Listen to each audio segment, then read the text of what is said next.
Hey everybody, welcome back to my channel, Crooked Nature. My name is Allie. I just want to take a quick second to ask you guys to hit the like, subscribe, and notification bells if you like what you're seeing and you want to come back for more and encourage me to do more. And that's pretty much it. I want to talk to you guys about this gorgeous little plant right here, and it is called the marble peperomia. It's not highly variegated, at least this one's not. It has obviously been sitting without enough light, and it is a really, really cool variegation on this guy, though. Like, all right, I don't have words for it because it's really cool. So if you've seen the new global green pothos, this one here really makes me think of that. Like, a lot. But it actually makes me think of the emerald pothos more than anything else, because the emerald has the light green on the outside and the dark green on the inside, which is what's going on with this one. And it is really cool. Now, if I give it enough light and I give it a good long while to acclimate to the light and give me some new leaves and things like that, the variegation may come up much higher and I may get a lot more lightness, possibly actually it turning back to where it's supposed to be, which is white. I don't know if that's really going to happen, but I'm going to try. I haven't had this for very long. I bought this like this because I like the fact that it's green variegation. I don't know if it's going to keep that green variegation or, like I said, if it's going to give me white.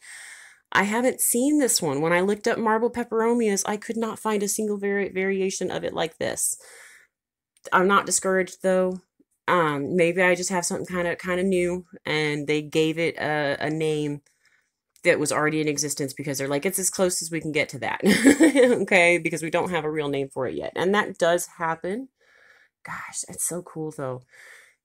I have a lot of high hopes for this. I have some peperomias that I've had for over a year now, of baby rubber type, and they're just the plain green, and they're gorgeous, and they're not supposed to get that big. They're only supposed to get to like a foot, maybe 14 inches, and mine are there now and they're still growing.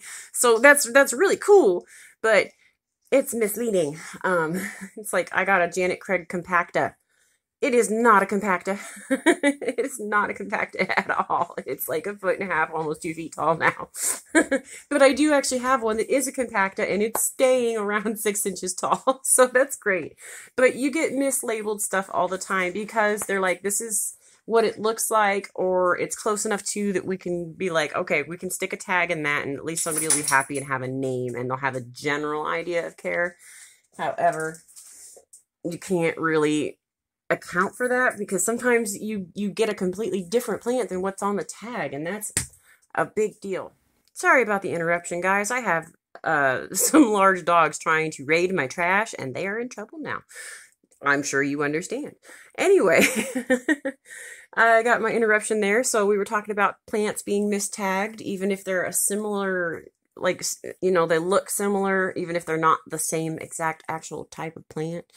And that can be detrimental to what, you know, you're trying to do. If you're trying to take care of your plant and you really want it to live, and you're giving it care for something that's like got the opposite care needs of what your plant needs. Say your plant needs drier, you know, really, really, really well draining soil, and the tag says, you know, a name and you look up that name and it says, oh, it needs really moist, wet soil, and you need to mist it, and it needs to stay damp. Okay, so that kind of stuff is pretty detrimental to trying to keep a plant happy and healthy and alive in your home for as long as possible. But I do get it because they're kind of at a loss. There's only so many plant tags that actually get printed, and a lot of new acquisitions don't get tags because they're new or they slip through the cracks, and there's only so many of them, and they're like, well, it's fine, just stick this other tag in there and people will love them anyway. I'm still not a fan of the assorted foliage, hi, my name is houseplant tags, but I'm sure you guys get that and have heard it plenty from me and others, so it's not too big of a deal. Happy Earth Day to everybody. If you're out there and you're doing stuff today, which I plan on doing a bunch of planting and stuff like that today. I'm even going to be planting trees. That just happens to be happening today. I didn't plan that for Earth Day.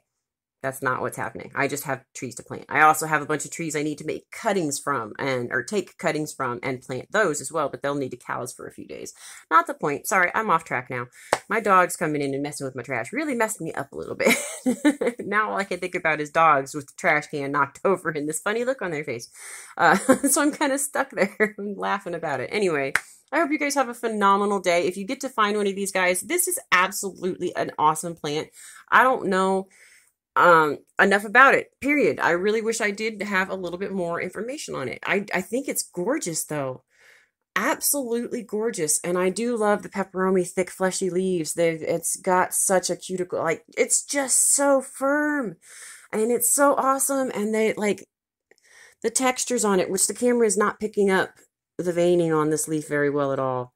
But that is a gorgeous leaf, and it's smooth, but it's got the ripples, and it's just awesome, and I love that texture, and it's going to make you a really, really, really nice decorator piece, but you're definitely going to want to give it some brighter light. These guys do not like to be wet, by the way. These guys will tolerate drought better than they will overwatering.